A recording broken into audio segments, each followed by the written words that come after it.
everybody. Happy Tuesday.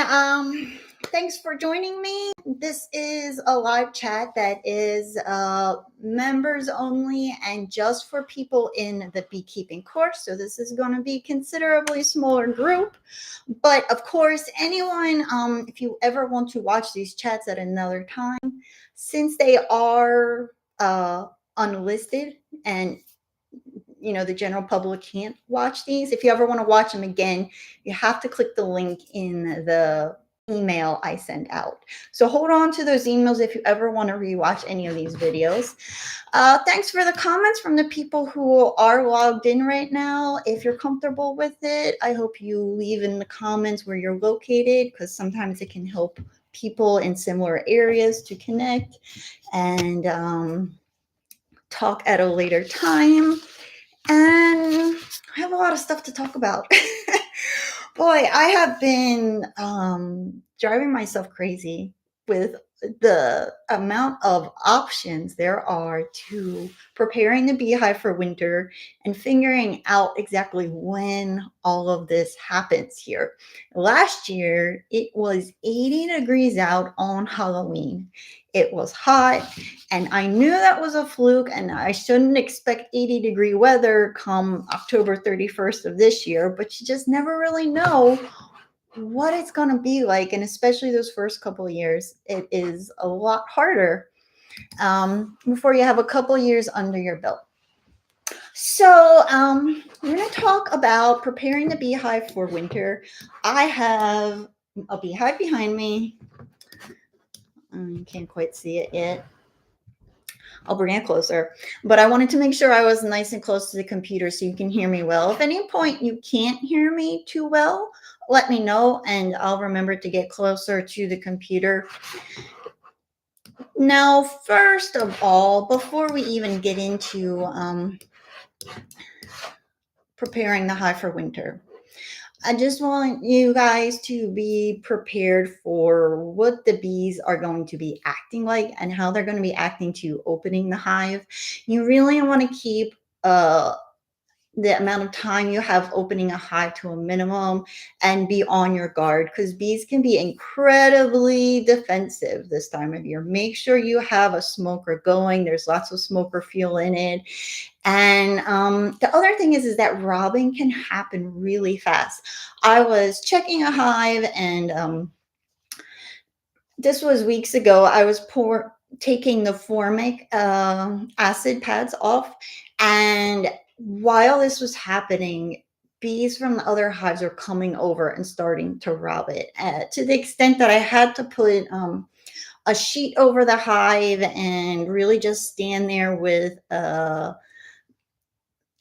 opposite side of a mouse guard to close off the entrance entirely, but just so that there were ventilation holes, and would just continue to open it up like, once a minute or every couple minutes to let out bees, but to keep the amount of bees that we're trying to rob down. So that's really, you can sometimes do more harm than good opening the beehive this time of year, especially if your other hives are right next to each other. And that's one of the downsides to having your hives so close together, is that it's a lot easier for them to rob, and they know about each other. So right now here in southeastern Pennsylvania, the days are, today it was on the warmer side. It was 68 and sunny, but it's been in the 50s and going down into the 40s. We had a night where there was a potential of frost, but I think it ended up being in the high 30s in the evening. And boy, is it windy, like crazy windy. I think over the weekend it said that gusts were about like 26, 27 miles per hour. We're close to a lake, and so it's maybe even windier here than it is in other areas. Now, please leave in the comments as you have questions, and I will try to get to them as I can. I wanted to also mention that the last video I put out on Saturday. I call it a Varroa mite calculator, but I hope you check it out. It is an app I made that you plug in the time of year, what kind of climate you're in, daytime temperature, and just answer 6 questions, and it will tell you whether your hive needs a treatment, and it will tell you the treatment recommendations for that time of year. And I take into consideration, whether it's too hot to use Formic, whether it's Apiguard and shouldn't be used during certain times of year, and things of that sort. So if you want to check it out, it is at beekeepingmadesimple.com/Varroa. Oops, shouldn't have my Kajabi in there. I have it here in the comments for you guys. Also in there is a PDF to download. If you go to below the calculator, there are additional information, like how I came up with the answers, a general mite total, and time of year, whether you should treat or not. And I have a PDF that has all the treatments listed, the temperature restrictions, other notes about times of year you should and should not use it, whether it's organic, synthetic, plant derived, all that fun stuff. If you just want one of those cheat sheets to have, so that you can refer to it when you're deciding what treatment to use. And I will be talking at the end about treating this time of year, because that is a little bit confusing, honestly. If you have a vaporizer and you use it and you found that it works well, great, then you're probably not sweating that part. But if you do not, or you've had a bad experience with a vaporizer, you don't like using it, you found your mite counts are still really high after using it, then there are other options for you. So you don't have to just go with the vaporizer option. Alrighty, now here we have, let me bring you guys closer to my beehive.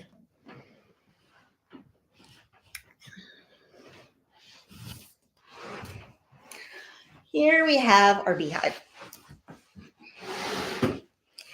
Now, come, let's say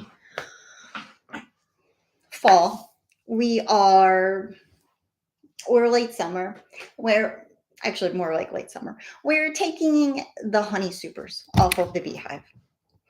So you might have, say, 2 deep boxes on your hive, and then maybe you had a honey super up above that, and you're ready to harvest. You're seeing that the bees aren't really bringing you much food, and so you took that honey super off, and then now say you have still your 2 brood boxes, and this honey super now is where you're feeding your syrup.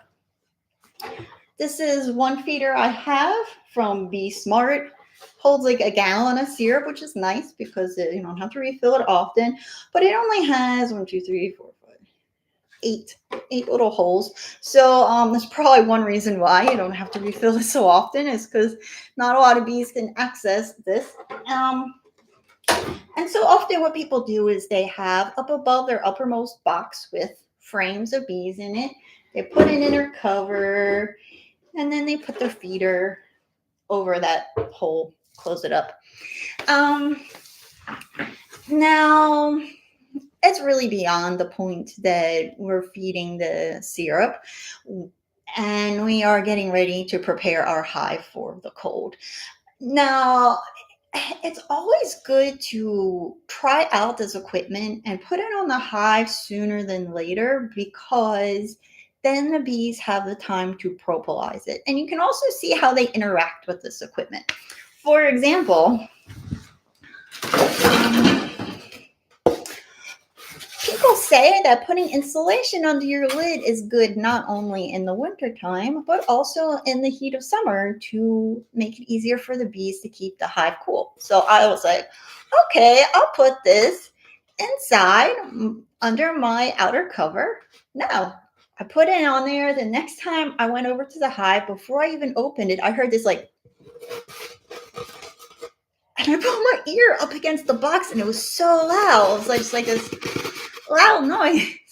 I opened it up, and they were chewing this, and just a week, maybe even less, they were chewing this. Now this is where the insulation, I had cut this, had met the corner of the feeder, and this insulation wasn't like the foam wasn't stuck to the wooden part. It was nowhere to be found. It was just chewed. I don't know if it was the bees inside or if it was bees outside trying to get in. And I'm pretty sure it was the bees on the inside because I heard it, and I didn't really see any bees outside the hive. So that's where it's good. Keep in mind for next year, or for those of you in the warmer climates and you're just starting to think about this, to put some of this stuff on a little bit early and see how it goes. Because I went to my bee club and I mentioned this when they were talking about it, and the guy's like, someone brings over, I don't know why they had it on them, maybe just to share, because they knew that this was a question people asked. But he takes the flex foil tape right here, and he or duct tape, gorilla tape, and he just covers, just like I did here, but he covers the whole thing with the tape so the bees can't chew it up. So doing these things in advance is helpful. But let's just go through the beehive and talk about the different parts and what we're going to be doing to prepare it for the wintertime. Good night, Owen. I have something to say to you. Oh, and I can't talk right now. I'm on the computer. I just have to say, it's really quick. Okay. Dad doesn't know how to do that little book thing, so you have to do it. Okay, I will do it. Sorry, my 6-year-old son is going to bed. Okay, so let's start from the top. First, we have our. He also doesn't know how to close the bathroom door. We have our cover. This is called a telescoping outer cover, and it's what you put on the top of the beehive. Most people leave this as is, and this is the uppermost part of the beehive that you are going to see. Something that I did before I went to the meeting and the guy told me about covering this in the foil tape was to avoid having to rebuy these things every year, seeing how the bees are treating it. I bought an insulated outer cover. Now, there's a couple of different options, but I will put into the comments the one that I bought from Be Smart. They are at Better Bee, and they are at what do you call it? Datant. I went to Datant for this one because they offer free shipping. And even though Better Bee is in New York and not far from Pennsylvania, the shipping was like almost doubling the price. So this cover, let's see, $26.75. And if you're buying the insulation, it's $50 for like a huge sheet. But I figured it would be better to just have that outer cover that would last 10 plus years than to have to redo these sheets. So an alternative to your wooden outer cover is to get an insulated outer cover.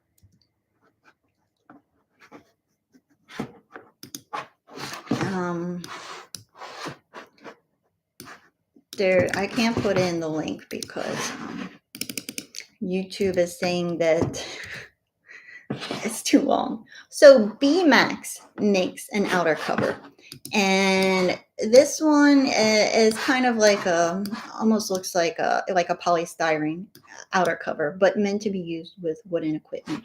And then Be Smart also makes the outer cover. So, Be Smart.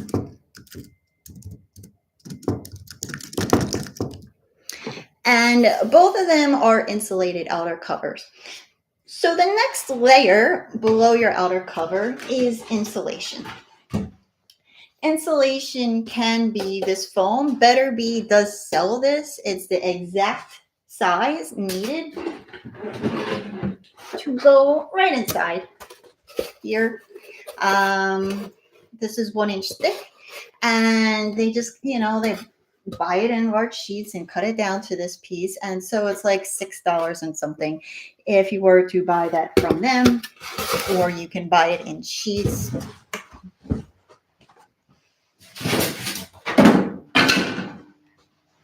This one was, I think, about $8, but it's not going to get you 2 pieces. You'll just have some extra smaller pieces if you find the need for that. So you put that inside your inner cover.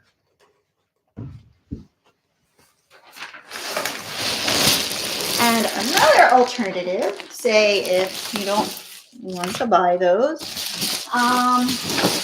this is something that I saw Frederick Dunn likes to talk about, this stuff. Let's see, what is this officially called? Reflectix. And if you were to cut this into a sheet that was just the size to put inside your inner cover, and you cut 2 of those, according to their packaging, I guess you would say, it has to be at least an air gap of 4.75 inches. But if you were to have 2 pieces of those with an air gap of at least 4.75 inches, that would give you R21, which is quite the insulation.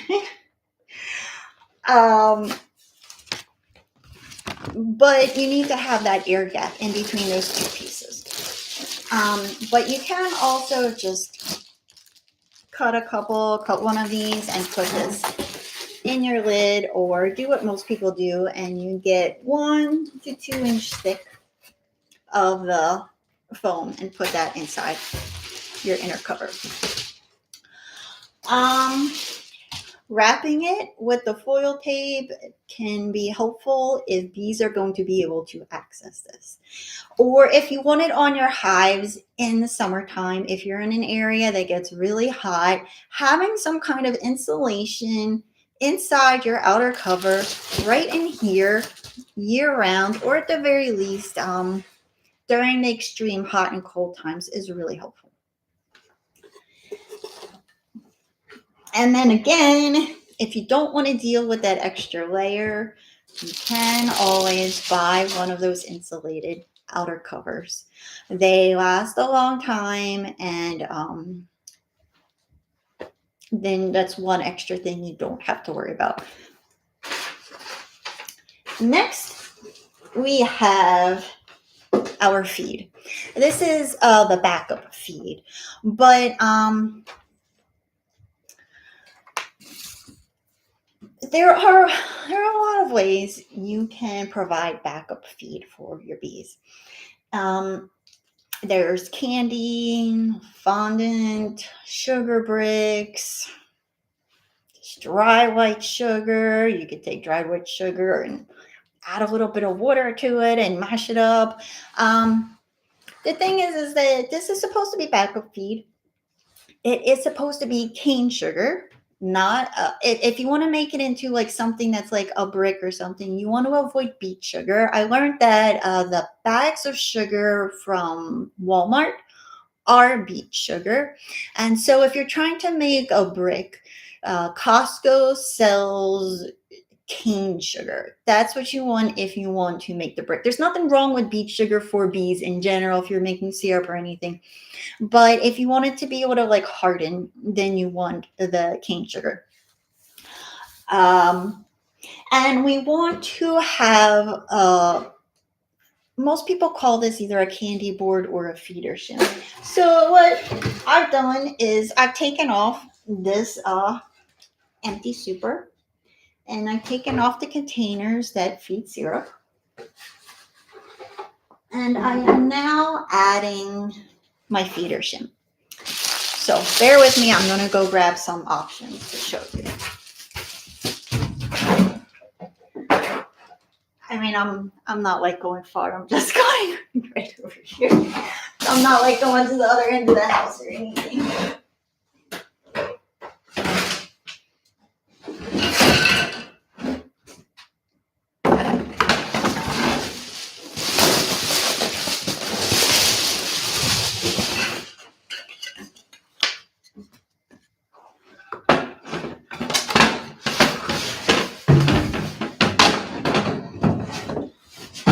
Alrighty. So what you want to do is have essentially a box that's shallower than the average honey super. Some people call them candy boards, eeks, feeder shim. It can be a variety of heights. I got a couple from Better Bee, and I really should have read the product dimensions because they said it was a feeder shim and it was like $6, and you can make them so easily. But I was trying to save myself a little bit of time, and I kind of regretted it. So this is the one I got from Better Bee. It comes with the hole for the upper ventilation if you do that. And this is really like, I suppose it's maybe 2 inches. It's a little bit shallower than what I would have liked. And so instead of having that big super with the syrup in it, you're putting this shallower feeder shim or candy board on there. This one actually came with a feeder that I have.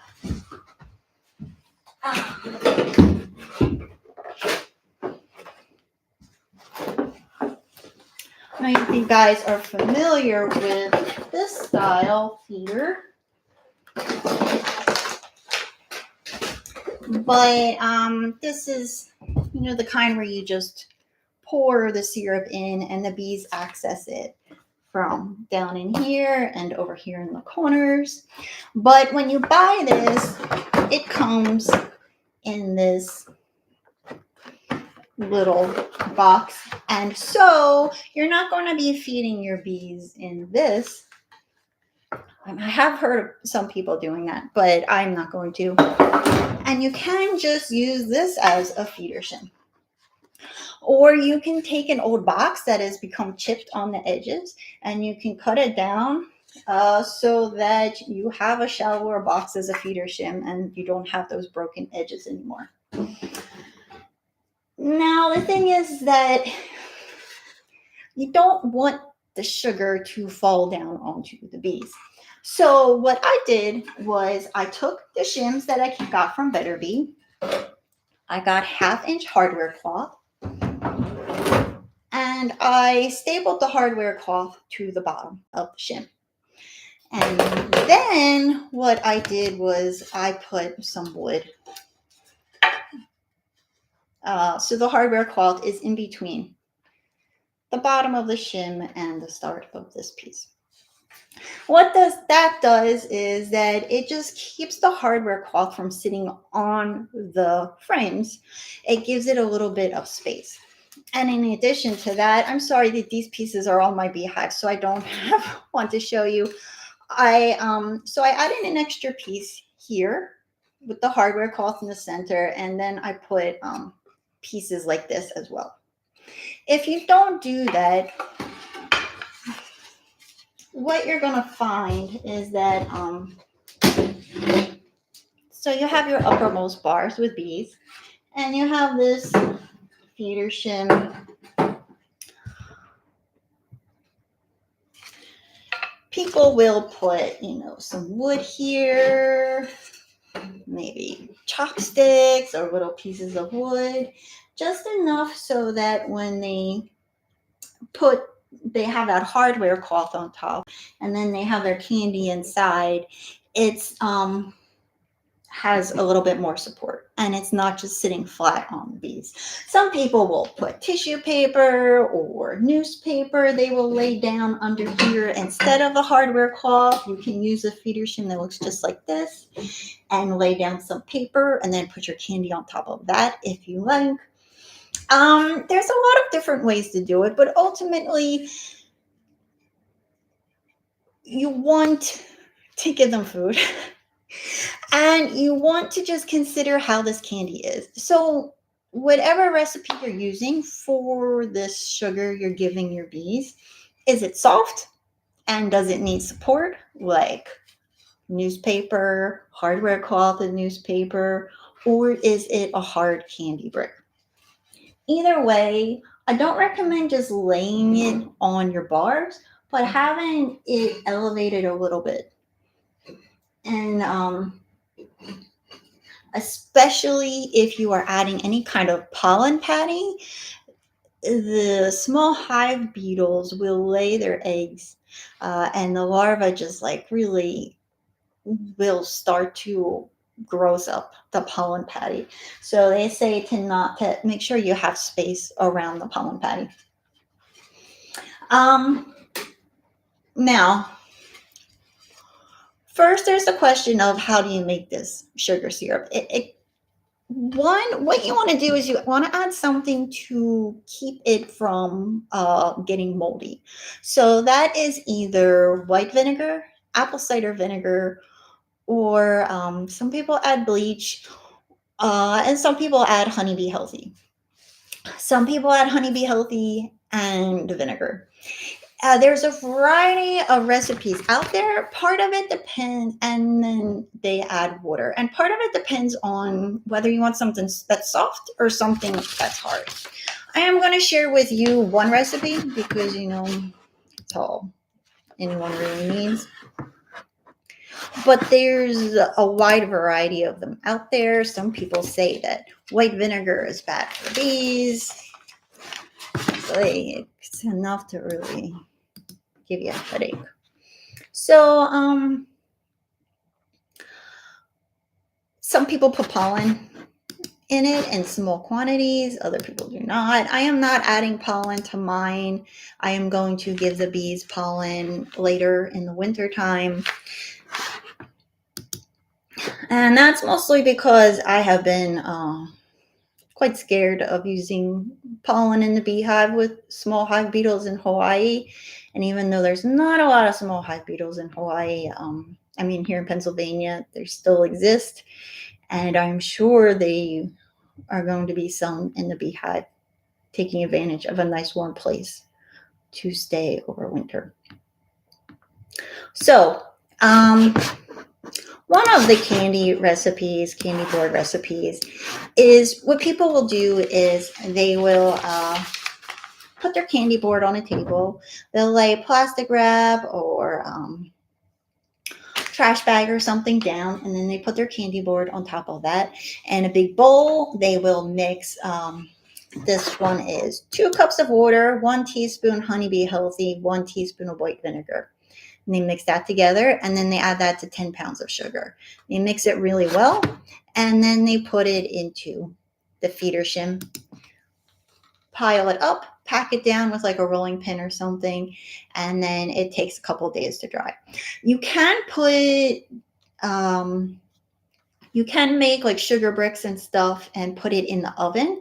It will make your house smell a little bit like vinegar, and it can take anywhere from 8 hours to like over 24 hours, depending on how thick it is. So I like to avoid making those, and I like to avoid making the candy ones because if done wrong, if you are not really staying on top of it and really mixing it and having a good candy thermometer that's accurate, it can go horribly wrong. So I just don't see why you would want to do that. Now, actually, what I am going to be doing is the sugar bricks. And the thing is that my equipment is new. It has no propolis on it, even stuff on the hives. I recently put it on the hives. And so I want to put this on while it's at least still warm enough that the bees are leaving the hive and flying around, with the hopes that maybe they'll start to propolize a little bit of this. But I do not want a candy board or sugar bricks in the beehive yet. And that is because I don't want them attracted to it, especially if there is any honeybee healthy or anything that would attract them to it. I've heard the hive alive fondants, it will attract the bees to come up to that patty, and you do not want that to happen right now.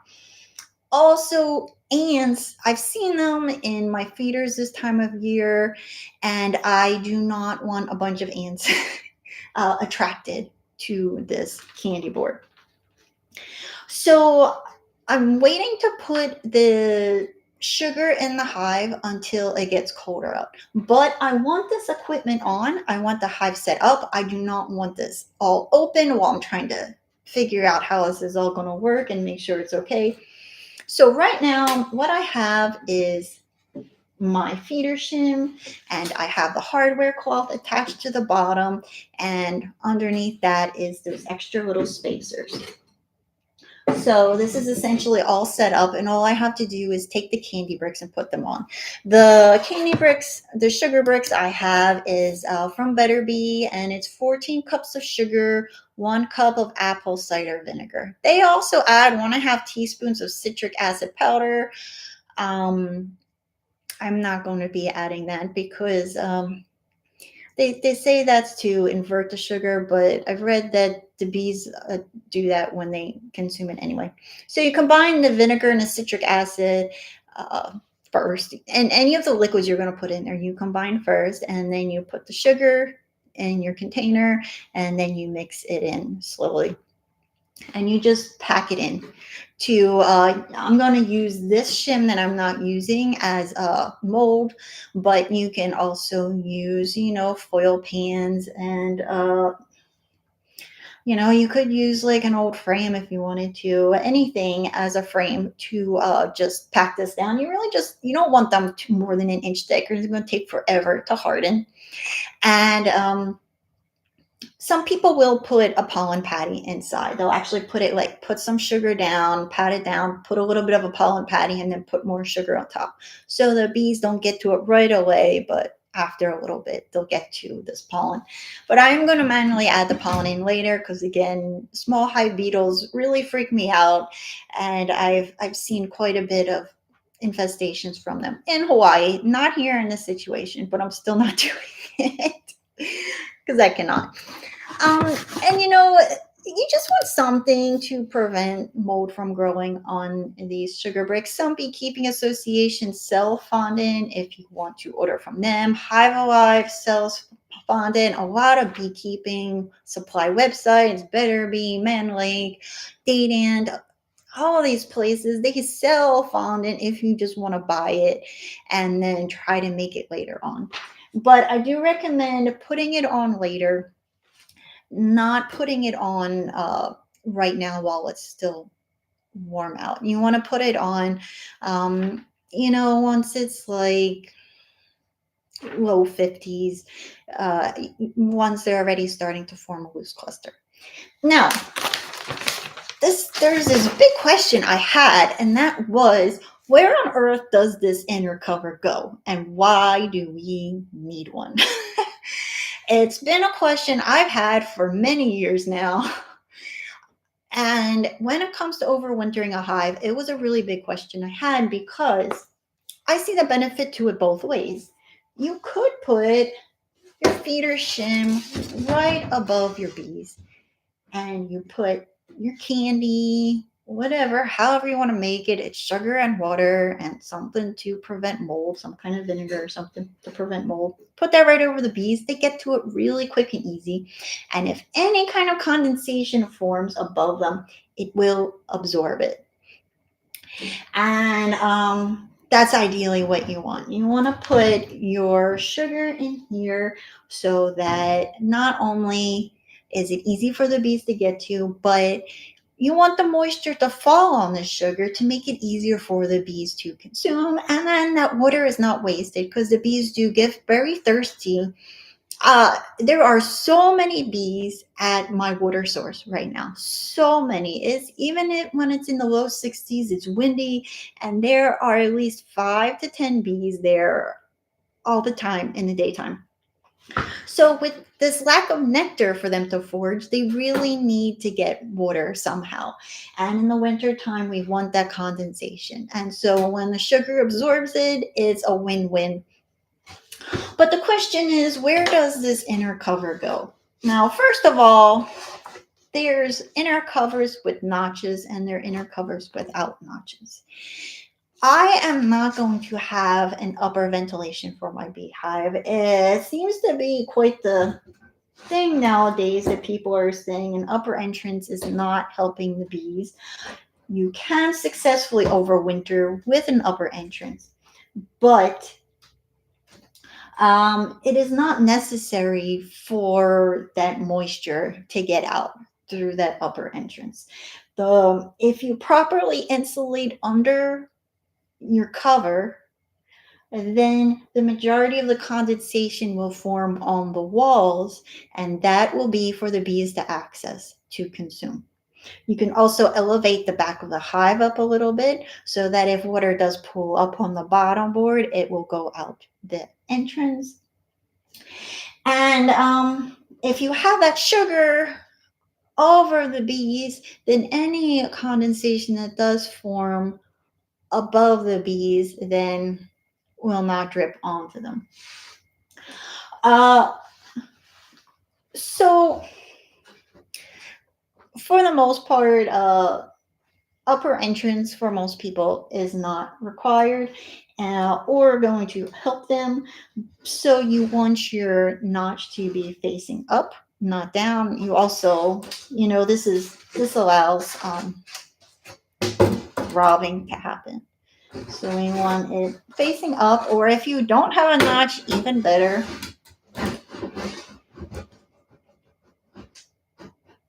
So then you have your backup feed, your sugar, your fondant, candy board, whatever you did. And then you put the inner cover, and then you would have your insulation and your outer cover. Now, what some people do is the opposite. When it comes to the feed, they have their bees, their uppermost box, and they put this inner cover here, and then they put a feed. And what that does is it makes it easier to feed your bees in the wintertime and to check on how much feed there is left without allowing a lot of cold air out.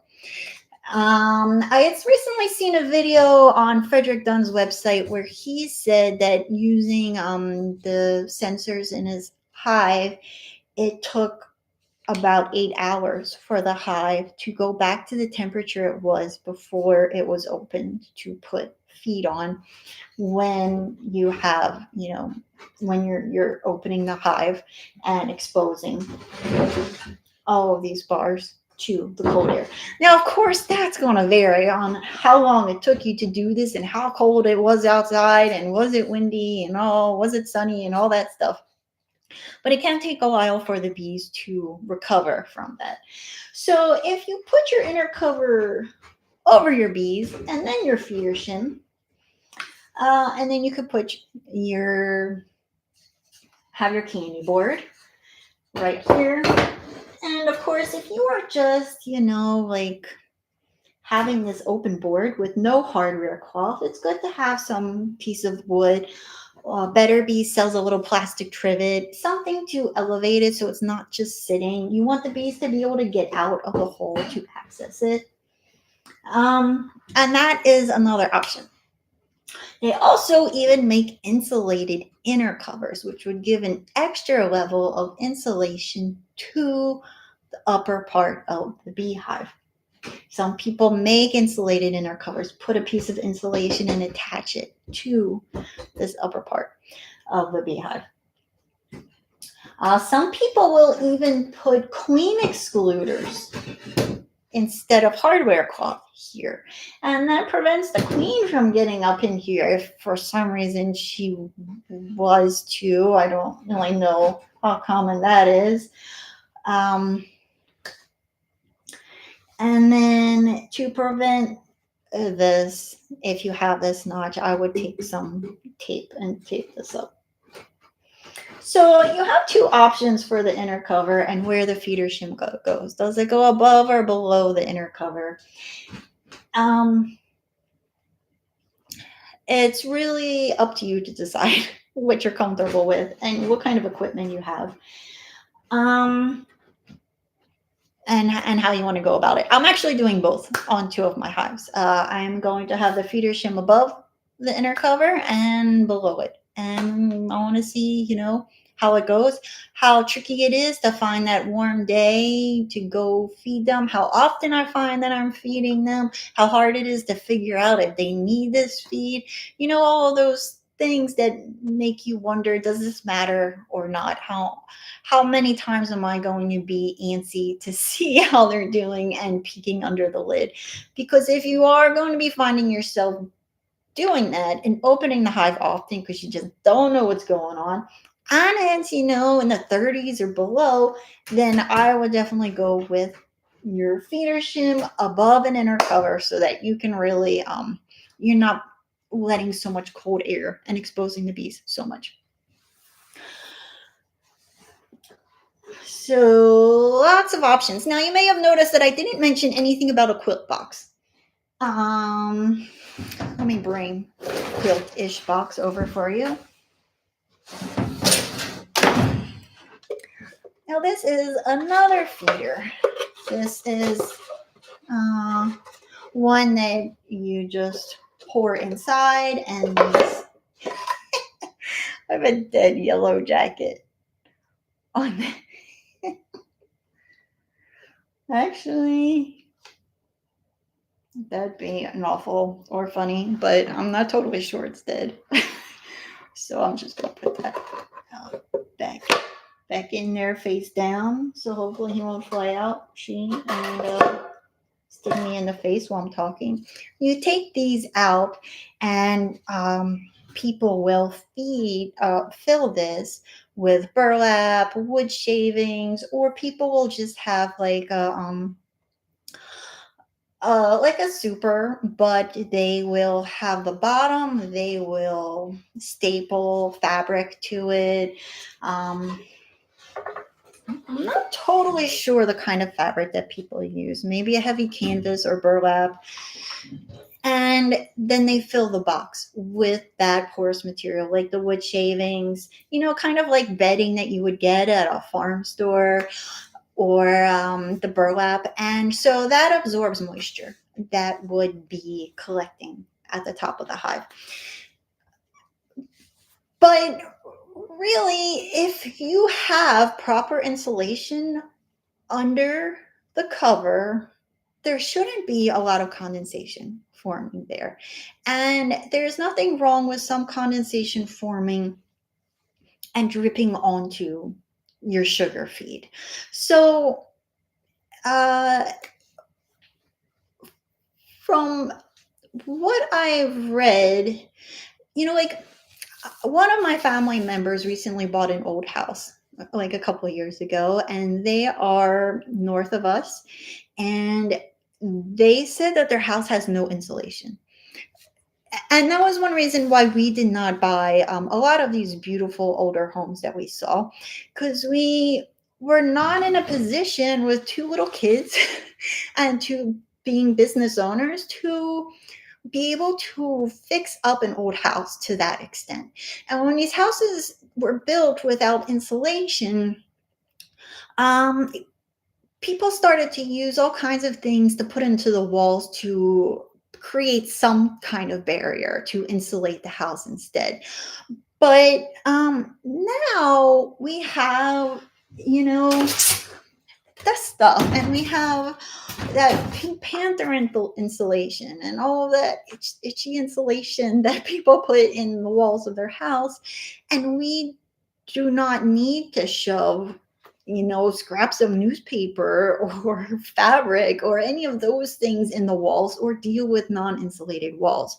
So the quilt box, I believe, originated at a time when this stuff was not available.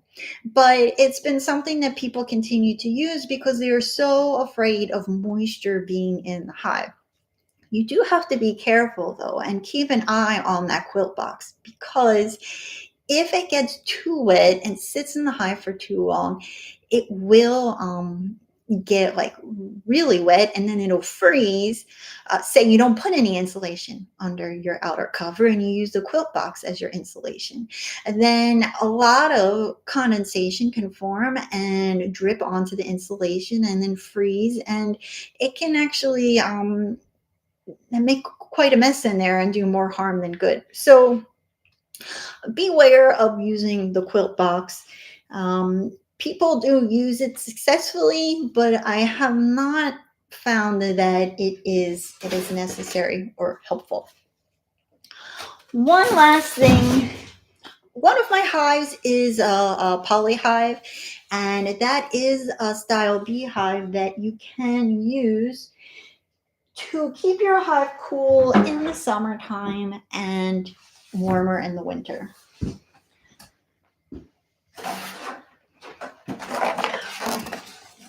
Here's one of my unused boxes. This is called Superior Bee, and the folks at Galena Farms sent it to me. They actually make them, these hives. And so I forget what the R value is of these guys, but it is insulated hive. So then you don't have to really worry about, should I wrap my hive and all of those things, because it's like, has a much higher R value than pine, if you have the typical pine boxes that most beekeepers do.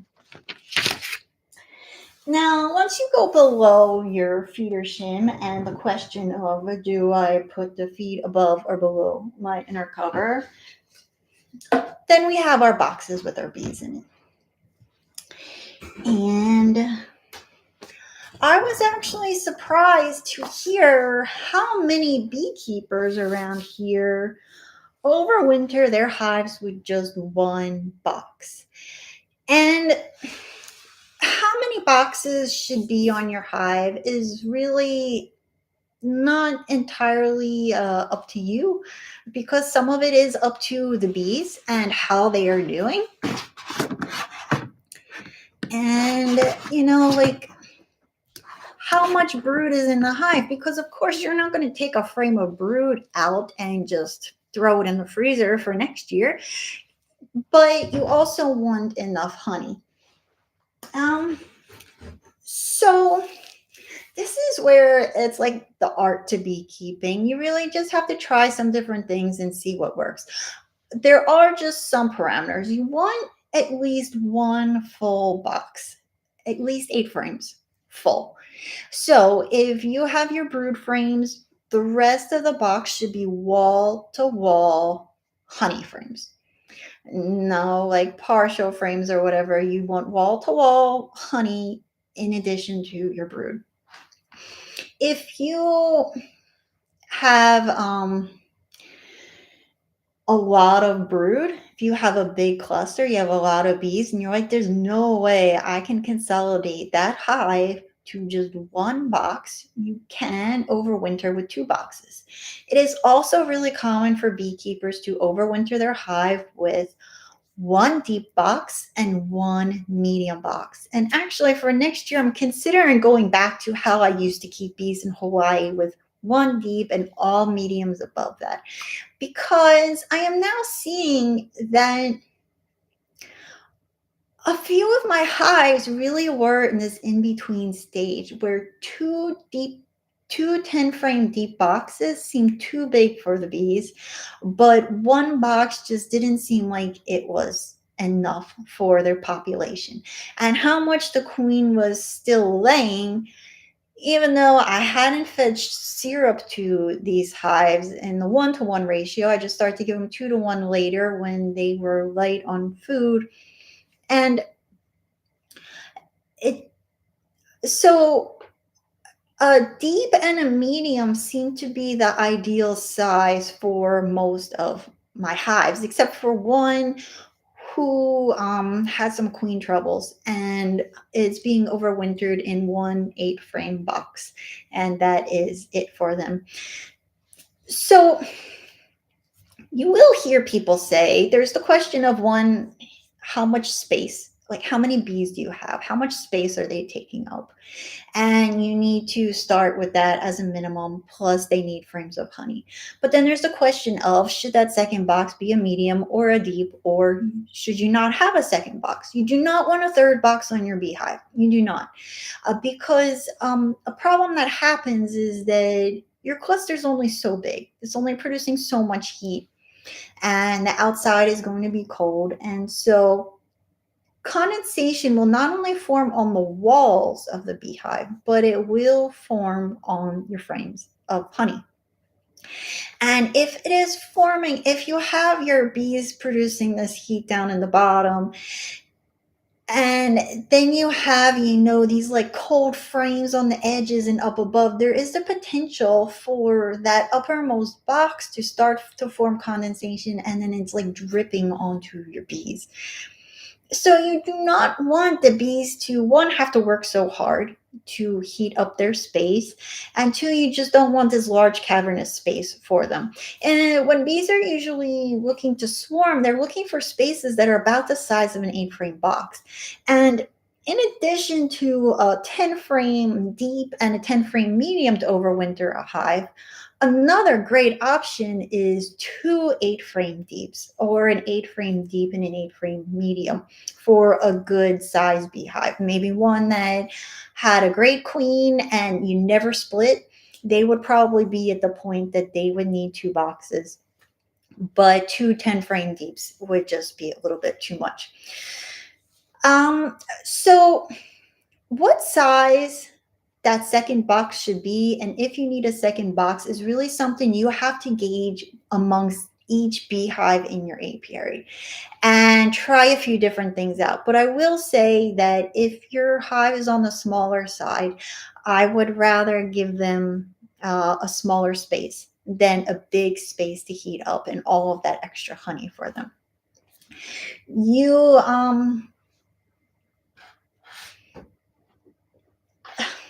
so it's a little bit of a tricky thing to figure out. You just have to do your best and see how it goes. If you're really concerned that the hive might be a little bit too much space for the bees to keep warm, but you cannot downsize, then you can also try wrapping the hive so that it's not as much work for the bees to keep it warm. And then you also want to just consider where you're located and how much honey the bees are probably going to need. So there's how much honey the bees need, and then there's how much the hive weighs. And those are two different things. People will say here that the hive should be at least 100 pounds. Other people say 70 is sufficient. But when they're saying 70 pounds, they're not saying 70 pounds of honey. They're saying the hive weighs 70 pounds. But everyone says that, but then very rarely do people actually acknowledge that nobody's taking a scale out there and picking up the whole beehive and sticking it on a scale. Mostly because it's not going to get an accurate reading, because it's going to be bigger than the scale, and part of it's going to be hanging off, and probably on uneven ground because you're outside, and it's not going to be accurate anyway. So you can use a suitcase scale if you want and see how that goes. But for the most part, if you have a deep frame, that is going to be about 5 pounds of honey if it's like full and heavy.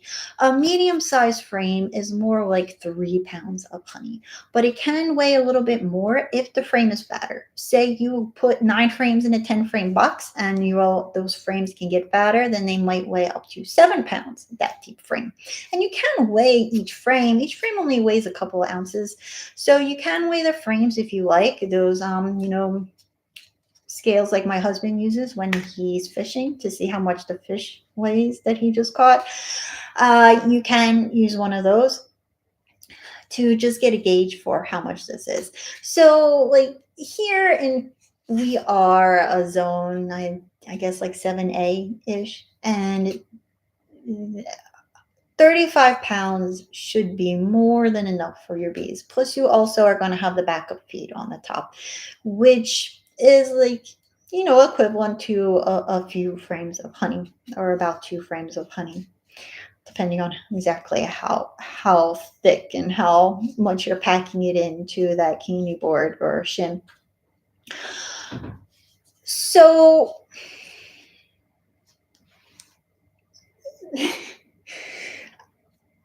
I am trying out 2 of my hives with just one deep box.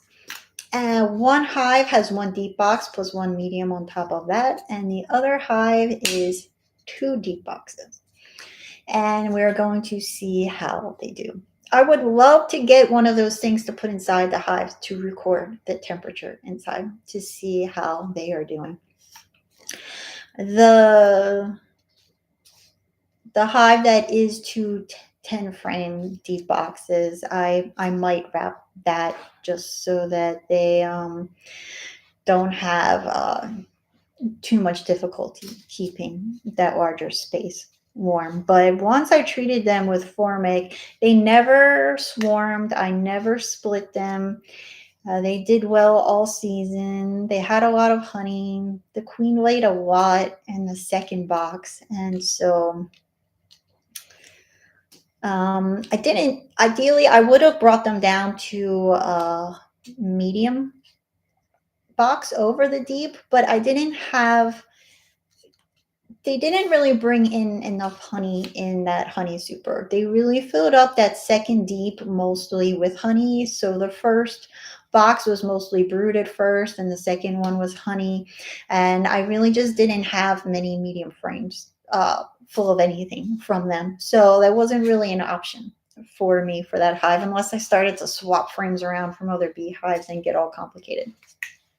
All right, below your boxes of bees, you're going to have a bottom board. I recommend a solid bottom board. If you're going to have a screened bottom board, then get a piece of Coroplast, they like to call it. It's the corrugated plastic, and you put that in that little tray. Usually there's some kind of tray to slide that in. Often they come with it, and it's that little mite chart thing, and you can put that in there. And that will cover it up so they're not getting that draft coming up and through the beehive.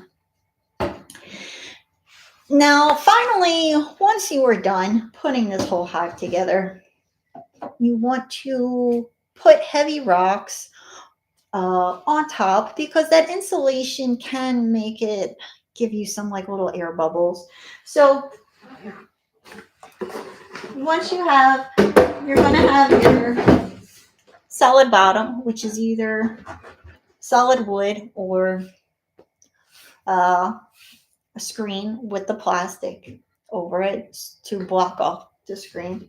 And then you're going to have your 1 to 2 boxes of bees. Do not have more than that. And then you are going to have your feed, your backup feed. Either you're going to have your inner cover first and then your feeder shim on top of that, or you can have your feeder shim first and your inner cover on top of that. And then we are going to have some insulation and then your outer cover. Options are you can get an insulated outer cover. You can also get an insulated inner cover. You can get both. BMax sells that combo. It's the outer cover plus insulated inner cover combination. If you like, you want to put something heavy on top, bricks or small little cinder blocks to keep it down, because that insulation can be a little funky depending on what kind you're using and stuff. I like to push the lid back if I have a notch in that inner cover, so that's not an entrance. There's no entrance for the bees to get in to rob when it's still warm out, and you don't have that gap for the warm air to escape. I like to put a ratchet strap around the beehive so that it's very windy here, so I don't want the lid flopping up or any animals opening this up. I hear raccoons are awfully smart. Speaking of which, you want your hive 18 inches is that sweet spot for bees to keep the hive that can keep them safe from skunks. They say 18 inches is where it gets too high for skunks. On top of that, we have our entrance reducer. So by now, that's one of the first things you can do before it even gets too cold out. When it's still, in the 60s, but it's going down to 40s and so even low 50s, you can put that entrance reducer on. And really, as soon as robbing season starts, put that entrance reducer on and bring the entrance down. Where is my entrance?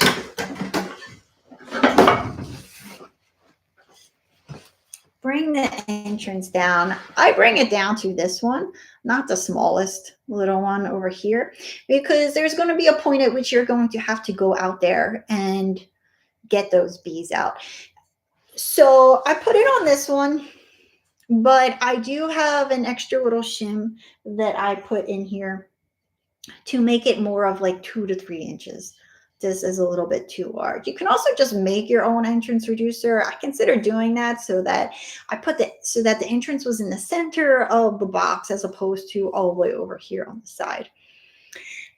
So that goes on, as well as the mouse guard.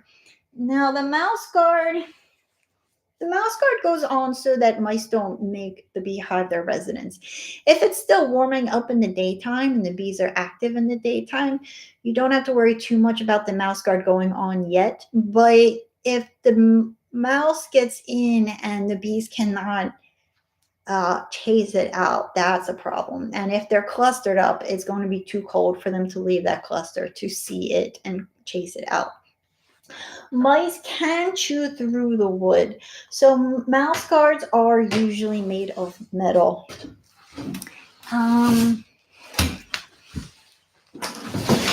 You can buy a mouse guard. They make ones. Sometimes if you buy your beehive kit, they're going to come with one, or you can Better Bee sells ones that look like this for like $1, or this is the 1/2-inch hardware cloth that I used for my candy boards, and it's the exact same thing that Better Bee sells. So you cut it so that it is just big enough to sit over the entrance, and then you keep it on there with thumbtacks. And then you're going to have to take it off when you need to clear the entrance. And then there's going to be a point that you can take the mouse guard off, because once it's freezing outside, mice aren't running around looking for a home.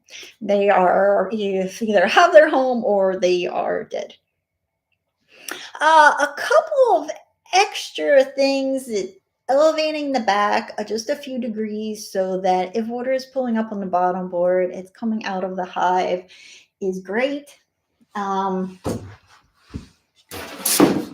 If you caught a late season swarm, or your hive had some queen troubles and it's on the small side, you can overwinter nukes. I don't know a ton about it, but I do know that Fred Dunn has some videos about it, and the guy that has the Keeper's Hive also has on his channel about the Keeper's Hive overwintering nukes.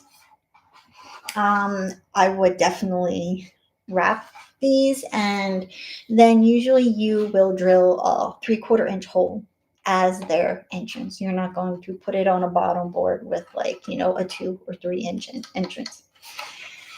And you would want another box above this full of honey, so it's more like 10 frames than just a little meat box.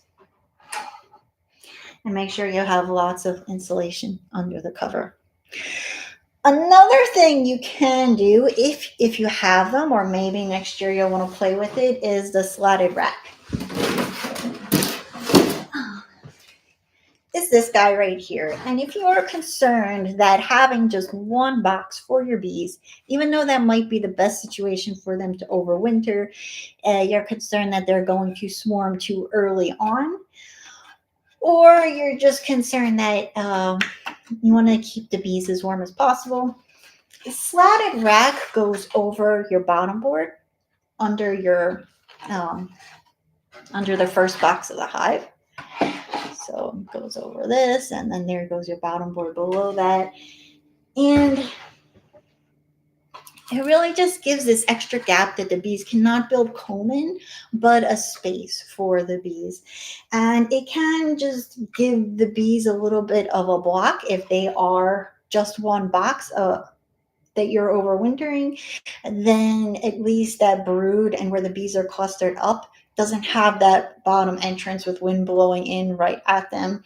It's a little bit of a barrier, and it can prevent the bees from swarming, but it is definitely not something I would recommend like going out and buying, but something you can play around with putting on your hive if you have one.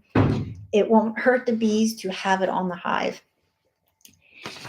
And I believe. Oh, finally, usually you want to take like aluminum tape, ideally something that is strong, and just plug up any cracks you're seeing. You put on new feeder shim, inner covers, things like that. Little cracks and stuff in the corners of your bee boxes. You can give the bees some time to propolize it, but once it's starting to get, in the 50s, then you are going to want to plug up those things. And if you're seeing robbing happening or bees getting in through those areas, then plug them up now. Of course, then helping the bees with windbreaks is incredibly helpful for them. Putting up a fence or moving them once they're clustered up, moving them to the side of the shed or a windbreak of trees can really help them. Having the entrance facing south so the sun is shining on them in that, so that they are getting that morning sunlight on the front of the hive is helpful. You can always put roofing. If you like, we just got our roof redone and we had it done a dark gray, so you can put, like, if you have those sitting around, you can put them on the lids so that that black attracts it. Some people do wrap their hive, but not many do, unless you're really like, I'd say at least like in that like zone 5, I suppose. My friend's mom is has a bees in Maine, and she does wrap her hives. I know the people Better Bees say that they wrap their hives. The thing is that when you wrap your hive, when the sun's hitting the hive, it's really not going to warm it up that much, but also when it's cold out, it's not going to lose as much heat. So it's one of those things. If you have one of those insulated poly hives, then I would say that wrapping it is not going to do much to, to help it. But if you are concerned that maybe your hive is 2 boxes and it's too big for them, then you can try wrapping the hive to help them out. If you make your own hive wrap, or even if you buy one, just make sure it is not going to slide down and cover up the entrance. And if you are in a place where you get tons of snow, or your hives are further away from you and you can't go out and check on them when it's you've gotten a few inches of snow or more, then you might want to have some kind of alternative ventilation so that they're not they don't need a lot of ventilation. And usually that heat coming out of the hive will chimney out and melt a little bit of snow. But if you can't go out there and fix it for them, then you get a lot of snow, then you might want to have an additional little bit of ventilation.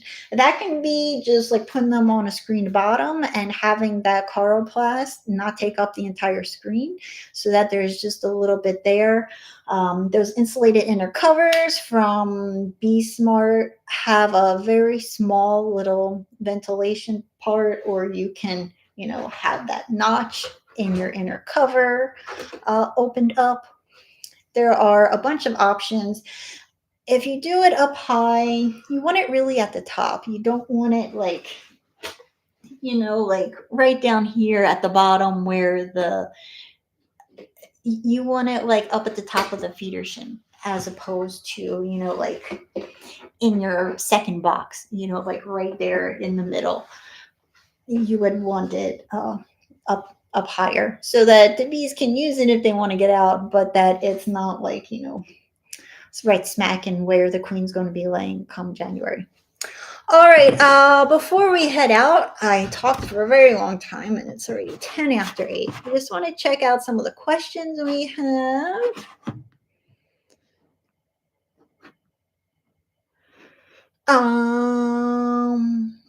John says, why don't we want them to go up to food now? You don't want the bees to go up to your like your winter patties and stuff now. I mean, it depends on your setup, but they could potentially, start to hang out up there. They could eat the winter feed. There are a few options. I forget. I recently saw a video. I forget the options that he said. He had quite a few of them. You don't want the cluster moving up and leaving that bottom part so soon. You want them to start in the bottom and slowly make their way up. And then for me, I also started to see ants in some of my feeders, not with the candy, but they can eat through, like, I mean, it depends on the ant, but I have seen them eat through tape and trash bags and stuff. So I just want to keep it safe from the ants, really, in my experience. Marilyn said Denver is windy, is all over the map. Very windy yesterday and colder, 40 to 61 degrees. Today, warm and sunny, high of 73. Yeah, it was 68 here, but it was cooler a few days ago. It's going to be in just the 50s, I think, for the next 10 days. And the winds are very intense.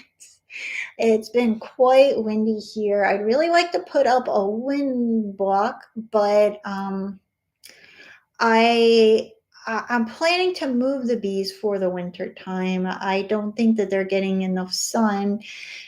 I just want to see exactly how close I have to put them. So I'm not totally sure the final spot I'm going to put the bees. So I haven't put the windbreak up. So it's everything happens very slowly when you have children that still need you to, put them to bed and feed them and wipe their butts and stuff. Peaches says, when Hawaii, did you check the hives during winter months? Yes, I did. I did check my bees in winter. Worst case scenario, when I got married, I didn't check them for 1 month. I was in New Zealand for the month of November. I didn't check them. I got married in November too. I didn't check them for that entire month. I had a baby at the end of January, so I didn't check them for about 6 weeks. That was not good. That was mid-February is when the nectar bloom really starts there. So that was a lot to not check them at that time of year.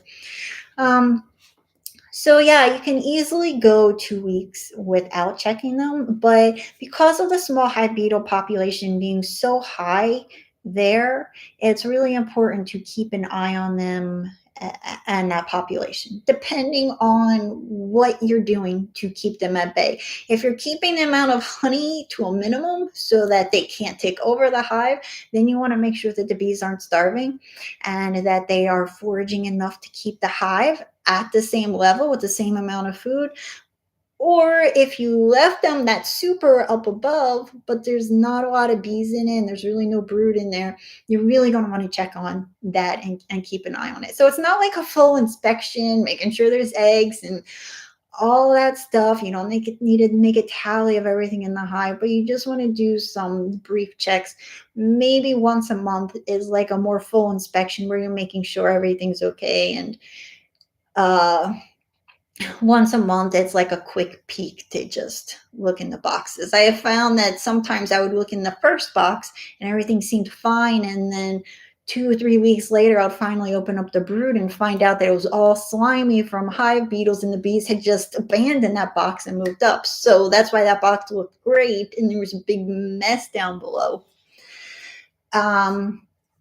And also, wintertime is when I treated. I only treated once a year there because you can let your mite levels get higher before treating, because they don't have to be like at a level of 0 or 1 like they do before the stress of a cold winter.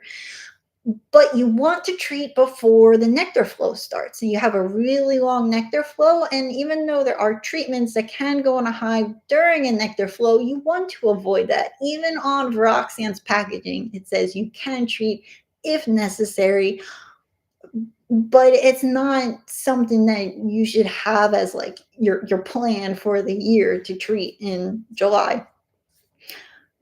Assuming you're not in Australia or New Zealand. So um when I put a treatment in, then I didn't bother the bees. I don't, even with something like Apivar, I put it in and I leave them alone for 4 weeks. And then I check to see if, or anything that strips. You put it in, you leave them alone, and then you can do a quick check 2 weeks later or 4 weeks later just to make sure that the bees, the brood and stuff is still near the strips. But that's it. You might have to move a strip over a frame or two, or check on the Apiguard and make sure, put in a new tin, or make sure it's not all dried up or whatever. But that's it. So when I would treat, if it was in for 6 weeks, it was usually in all of November to mid-December, or all of December to early January, something like that. And so then I definitely left the hive alone.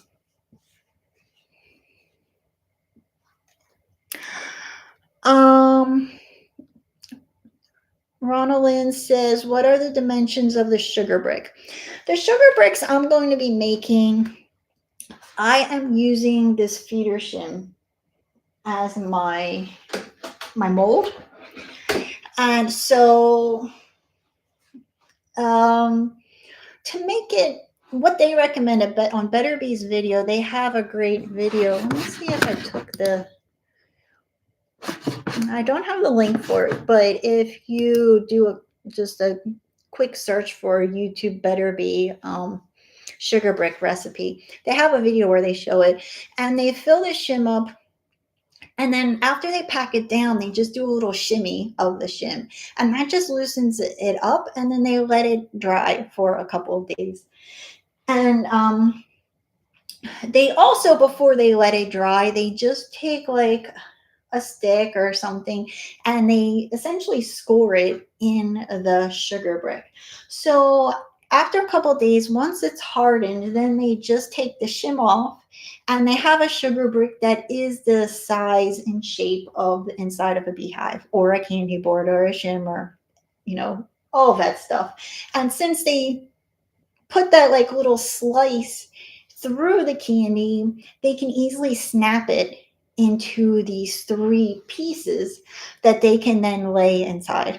And so that's what I plan to do, because then you don't have to worry about it fitting perfectly in the box, and you can just lay them out. And once things get too big, then I think they have more potential to snap and crack and fall into a bunch of pieces. But I might also do another option that has a little bit more water in it. And I believe this recipe that I was going to try is 10 pounds of sugar, a quarter cup of apple cider vinegar, and 2 cups of hot water. I'll probably add some Honeybee Healthy to it. Maybe not, though. This one also calls for a quarter cup of pollen substitute, which I might give a shot to, because it is a low amount of pollen. And that one is a little bit of a softer mixture, because I would think that would be easier for the bees to consume than that hard sugar brick. Especially if really depends on how much moisture is dripping onto it.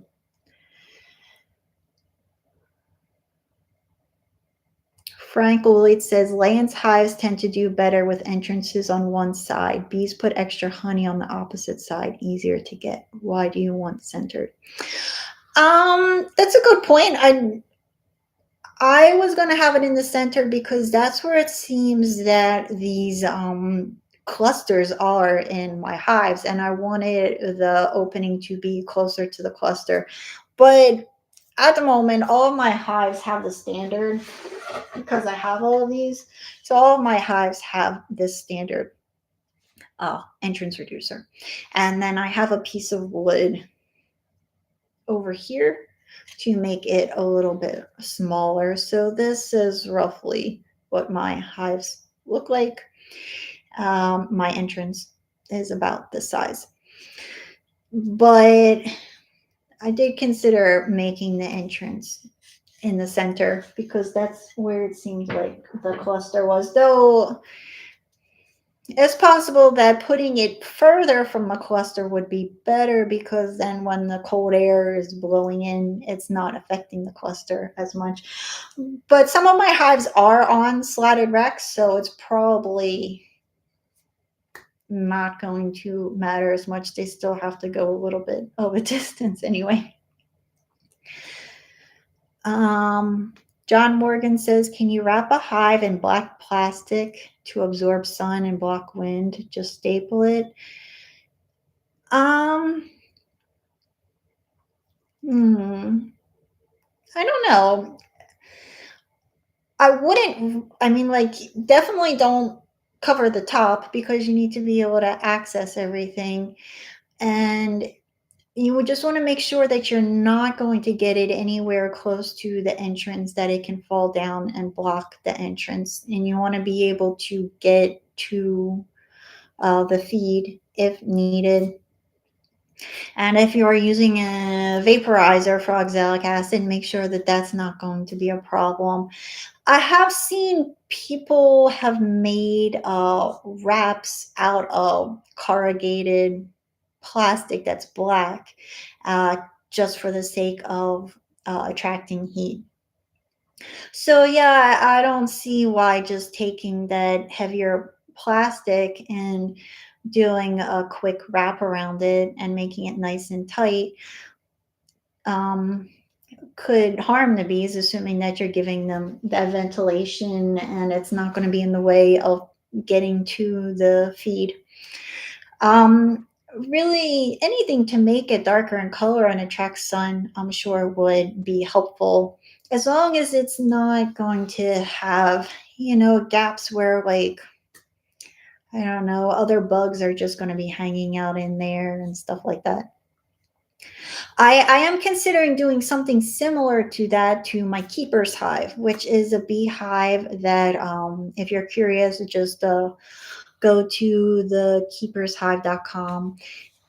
And it is a box, but it has this glass piece that goes over part of the frames and has this other thing that hinges down. And there's this thing that I don't know how to describe it, but there's just gaps. And right now I just have that aluminum tape in those little gaps because it just looks like air is going to get out. It just looks like a drafty spot, and I would like to really wrap it or do something to just prevent that from being a drafty spot. Same thing with it's really popular for people to sell those beehives.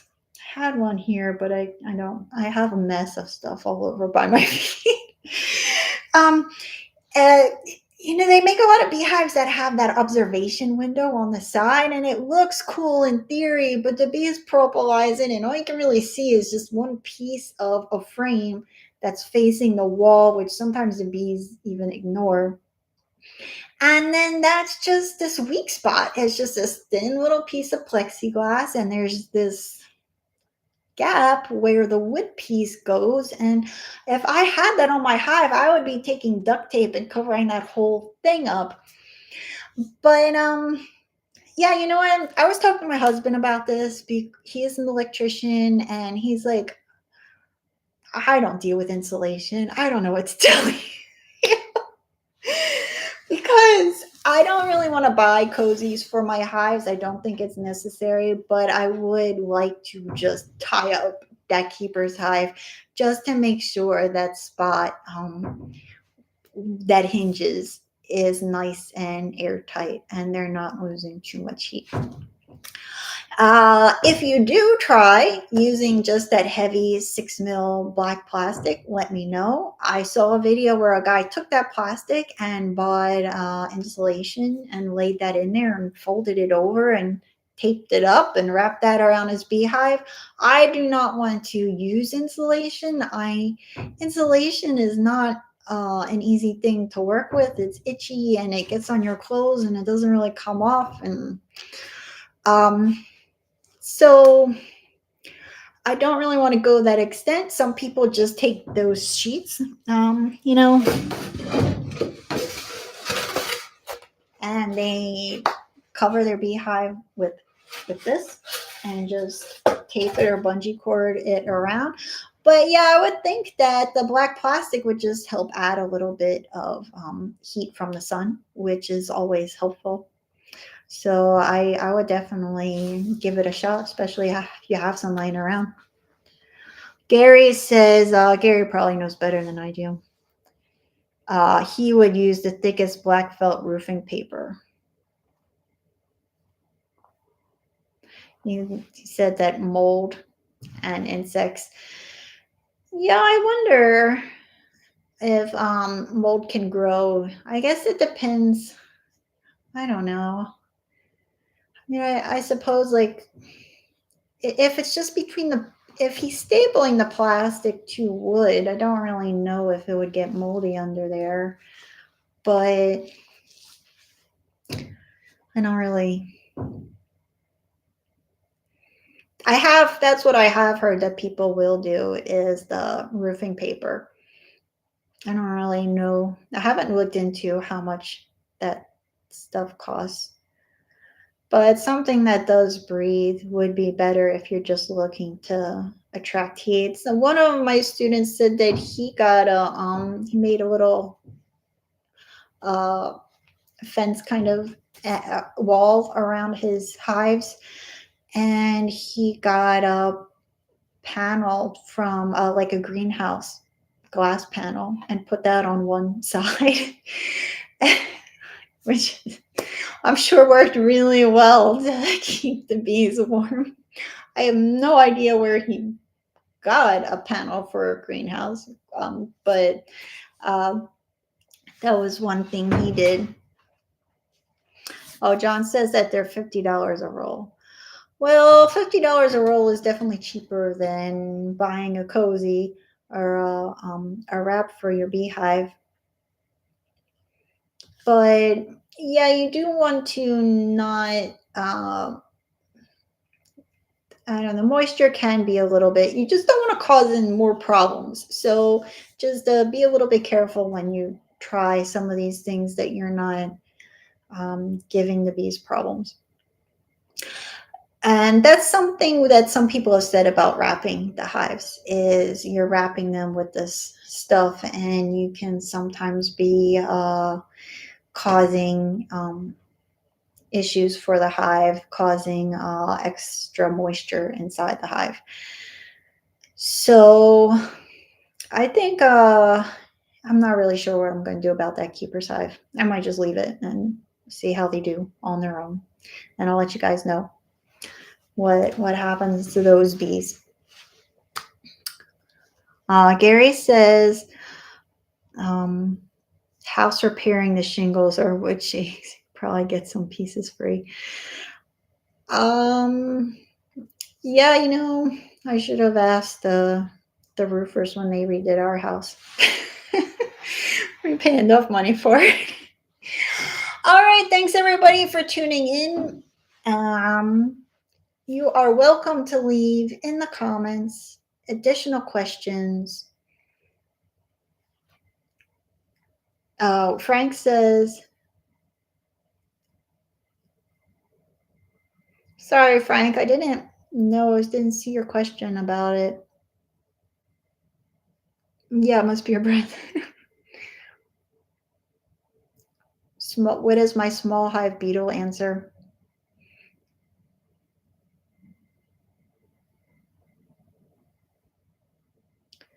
traps, Swedish. Um,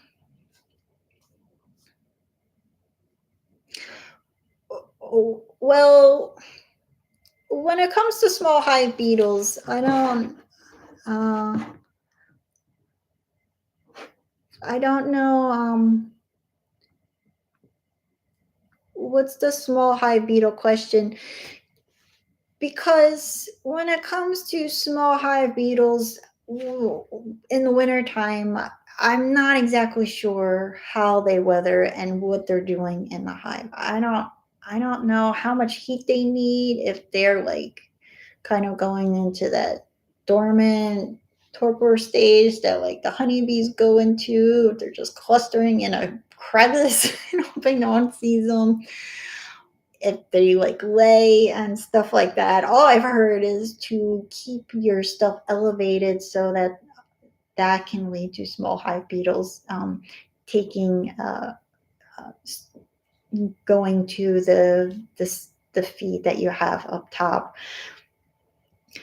I mean, in my opinion, in my experience, that's not enough to keep them from eating the pollen patties and stuff.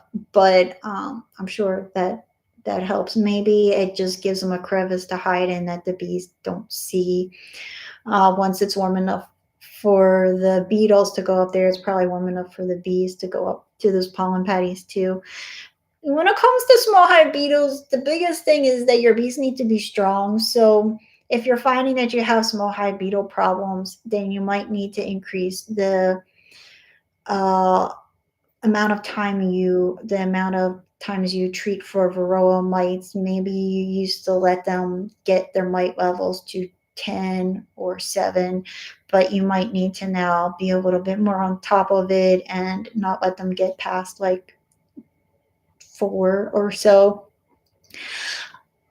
Because when bees are weak, small hive beetles are opportunistic. They will not destroy a strong hive like varroa mites. They come in with their viruses and they will bring down even the strongest of hives if they are not uh, getting rid of the mites on their own and swarming and doing all those things. But small hive beetles, they come into hives that are weak, and that's when they do well. They go into hives that have too much space and not enough bees to defend the space. They go to hives that recently swarmed, and they will go to pollen patties. They will go to frames that have no bees on them. And so that's the biggest thing, is to manage the size of the space that the bees are in and to remove the excess, uh, especially in the wintertime when the population goes down.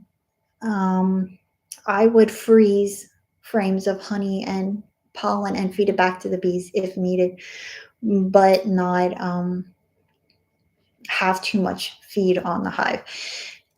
And then they have to be strong. The traps help. A trap on the bottom the best would be a screened bottom with an oil pan or diatomaceous earth below that, and then a screen trap on the top of the hive under the lid. It can be, I use Brawny Dynamax towels. Swiffer sheets are equivalent. Beekeeping supply sites also sell. They are essentially Brawny Dynamax towels, but they are yellow and they are called like Beetle Be Gone or something. Or there's a number of traps that the beetles either fall into or get stuck under. The one that uses oil and goes in between the bars, I forget what that one's called. Beetles. I'm not a huge fan of those because I would forget they were in and I would tip the box on its side while checking the boxes below, and then the oil would be dripping down. And that's, maybe people don't forget about that stuff. I guess maybe it can be a little bit so caught up in other things in my own brain that I forget about other stuff. Um, but yeah, that can help. That assists, but it won't prevent beetle problems the way a strong population in the right size space. And that's why I probably spent more time with my beehives than other people do. But I did not lose a hive to small hive beetles for a very long time. Something that, maybe commercial apiaries can't do. They're going to lose more hives, but something I could avoid. I have never tried the peppermint in a beehive. Some people say it works very well. I've never tried it. I wanted to this summer, but I couldn't find peppermints. Like, I looked in Walmart and Target and the grocery stores, and I just couldn't find them. And I never went so far as to buy them online because I didn't see many beetles here in Pennsylvania. I am seeing more. The population has definitely ramped up, as it always does with the mites and the beetles. Their population increases after the bees' population increases because they're feeding off of the bees. So the bees do better, and then everything else, follow behind the bees. Uh, so I am now seeing them more. Some people will actually even leave that extra frame in the beehive with a 10 frame box. Sometimes the last frame in that 10 frame box will be empty and just full of beetles, and they will like just bring a bag or something and just shake the frame into the bag, and it's just a trap that the bees have made for the beetles in that last frame of the beehive. But the oil pan at the bottom catches the most beetles by far. It's just not going to prevent an infestation. It can't be your only way to deal with small hive beetles, or you will still lose them.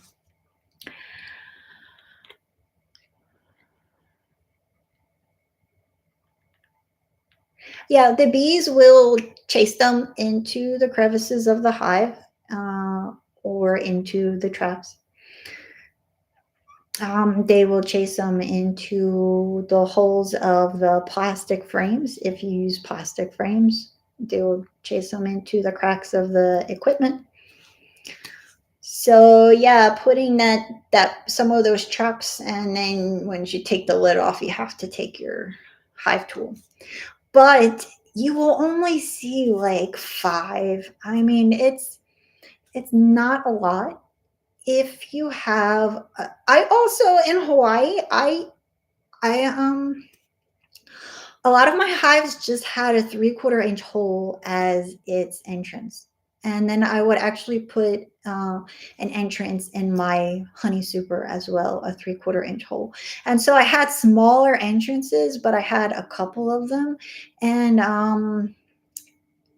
I also did not use screened bottoms. Screened bottoms that have no oil pan below can allow small hive beetles to just climb right up to the bottom of the beehive. So in addition to my hives getting moldy when I used those, small hive beetle populations went up. The hive in full sun helps quite a bit. Some people swear by laying nematodes on the ground.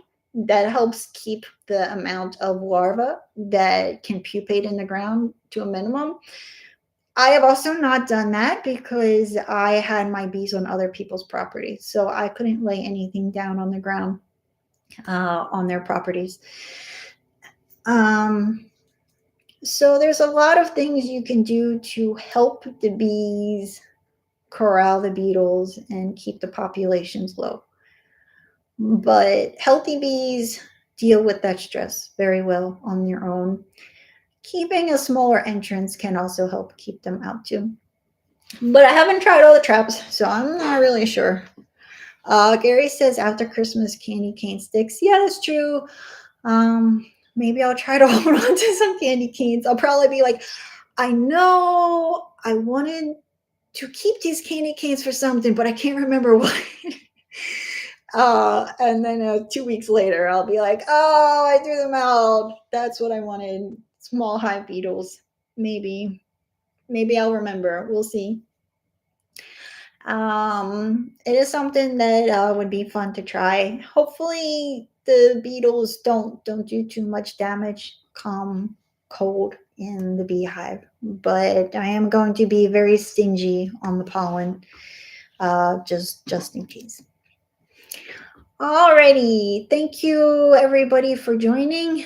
And I wanted to try this earlier chat just to see how it goes. I used to do them at 7 when we were in Hawaii. That was when my daughter napped at 1 o'clock. But we'll see how many people tune in. We'll do 7 o'clock for a few weeks and see how it goes. And of course, you can leave questions in the comments. Once the chat has ended, if you have additional comments, come back to the chat and leave them in the comments down below, and then I'll be able to check them. And don't forget, if you want to come back to this chat, you have to click on the link that you use to get to this chat. It's not available on my YouTube channel the way that the other live chats are, because it is an unlisted private chat. Alrighty, have a great night.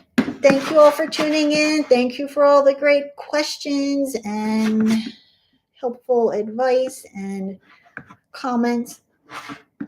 It is a lot to think about, and it's enough to make me go a little crazy. But you just have to try a few different things and remember that the bees know a thing or two as well. It's not all up to us to do everything for them. So we don't forget to look at the bees and see what they're doing, and don't try to change too much around from what they have it already, because they know a little bit too. All right, bye.